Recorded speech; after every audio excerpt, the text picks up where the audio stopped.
Formations like these require long hours of intensive drilling and careful judgment.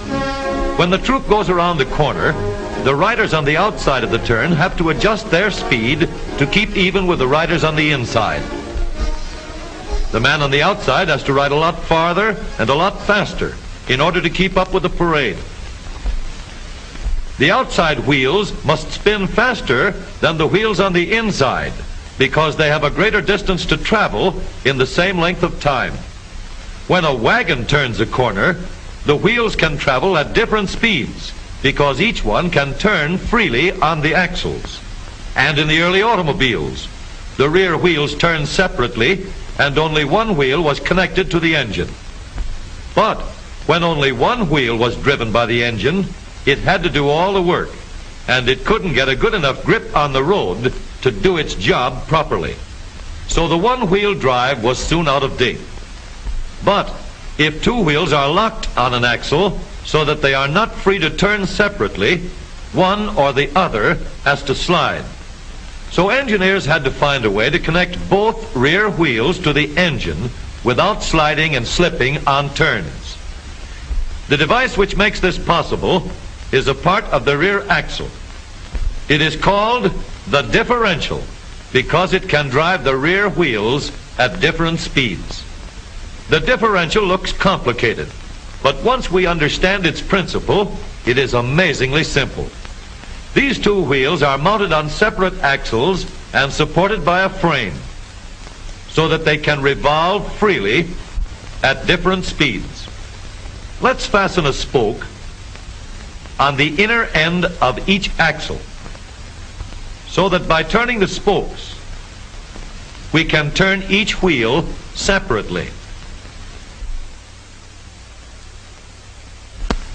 With a bar or crosspiece, we can turn both wheels in the same direction at the same rate of speed.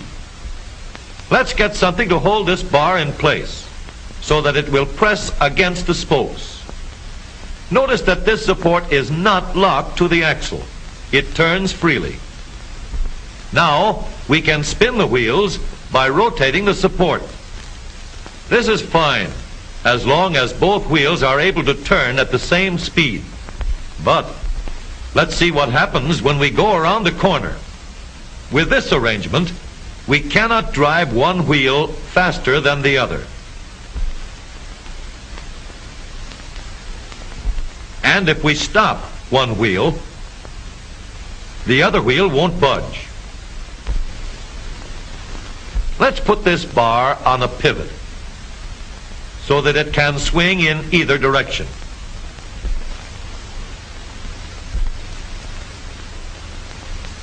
Now, the bar can still turn both wheels at the same speed.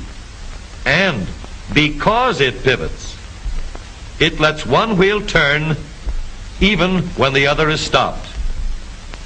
But if turned too far, the bar will swing around until it won't drive the spokes that turn either wheel. We need another crossbar and more spokes to carry on the job. When we stop one wheel, the crossbars will continue to push the spokes of the free wheel around. As long as both wheels are free to turn, the bars do not swing on their pivot, and the wheels move at the same speed. Now we have the working principles of a differential. To adapt the model for use in an automobile, we will have to make a few changes. In order to reduce the jerky action caused by wide spaces between the spokes, we will put in more spokes. Further filling in the spaces between the spokes gives steadier, more continuous action, and changing the shape gives firm, constant contact.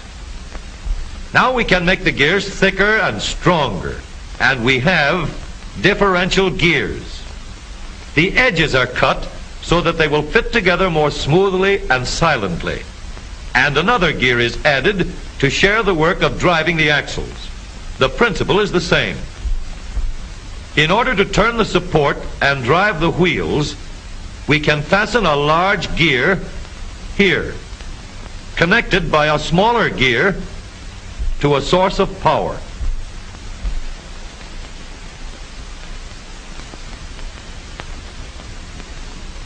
Notice that the power is connected to the differential at the center line.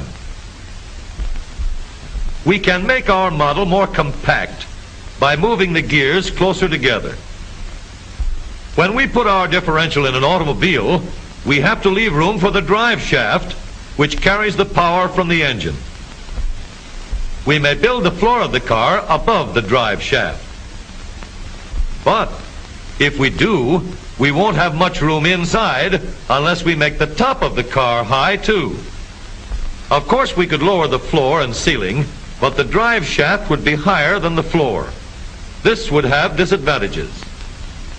A shaft in the middle of the floor of an automobile would be inconvenient for passengers and would be awkward for carrying luggage. Today, engineers have found a way to make the car roomier and closer to the road without a clumsy shaft above the floor. The drive shaft from the engine to the differential is lowered out of the way, and the drive shaft is connected to the rear axle at the bottom. The new low center drive makes the rear axle quieter, stronger, and more durable because it gives better, smoother contact between the gears. The automobile of today, with the low center drive, is stronger and more rugged.